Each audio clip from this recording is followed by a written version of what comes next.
Қайырлы күн баршаңызға. Бүгін сіздерге көктемнің хит болған салатын дайындап көрсетемін. Бар болған 2 ғана заттан дайындалады.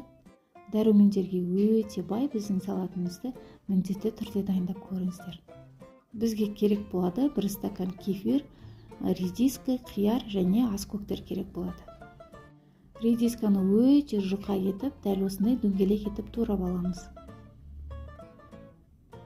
Артық салмақтан арылғыңыз келіп жүрсе, дәл осы салатты жиі дайындасаңыз болады.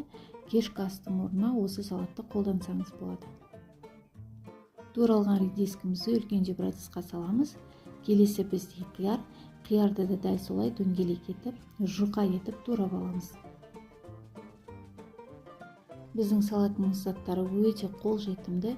Көктем мезгілінде дәл осы салатты жиі жасасаңыз, ағзаңыз біраз демалатын болады.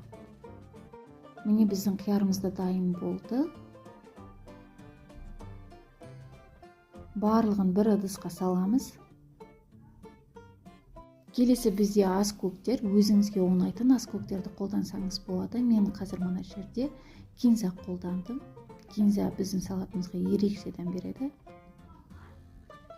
Барлық заттарымызды үлкендеу бір ыдысқа салып, енді осының үстіне 1 стакан айран құятын боламыз. Аздап дәміне қарай тұз қоссаңыз да болады. Айранның орнына 15% қаймақ қолдансаңыз да болады. Барлығын жақсылап араластырамыз.